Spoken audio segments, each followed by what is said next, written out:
Mat Zaki, isteri si mati dilihat seperti pasangan kekasih, saksi.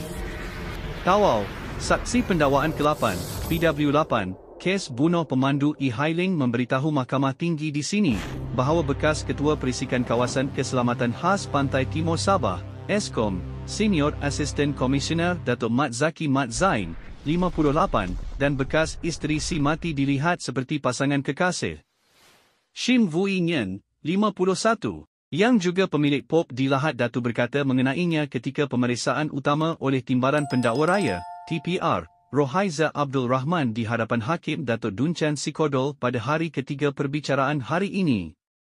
Menurut Vui Nyen, ia berdasarkan gerak geri antara Mat Zaki dan bekas isteri, si mati, yang dikenali sebagai Ana Juli atau Ann.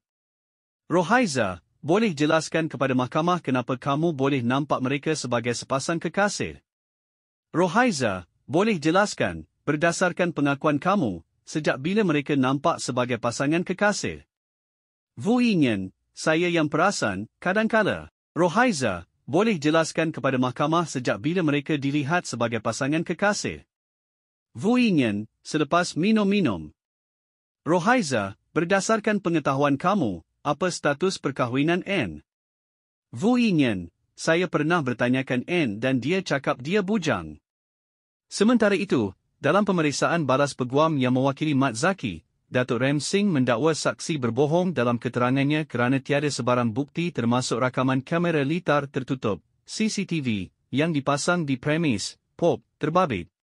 Pada 8 Februari tahun lalu, 6 anggota polis termasuk seorang awam iaitu Rosdi Rastam, 44, Dennis Anak Anip, 44, Fabian Anak Rungam, 43, Khairul Azman Bakar, 47, Mohad Azlan Sakaran, 39, dan Vivian Fabian, 34, wanita warga Indonesia, didakwa membunuh pemandu e-hailing, Nurman Bakaratu, 61.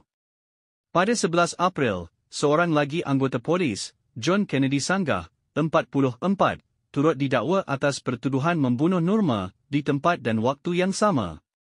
Kesemua mereka dituduh mengikut Seksyen 302 Kanun Keseksaan. Mat Zaki pula menghadapi 2 pertuduhan iaitu bersubahat membunuh Nurman bersama 6 tertuduh itu dan satu lagi bersama John Kennedy mengikut Seksyen 109 Kanun Keseksaan yang dibaca bersama Seksyen 302 Kanun sama.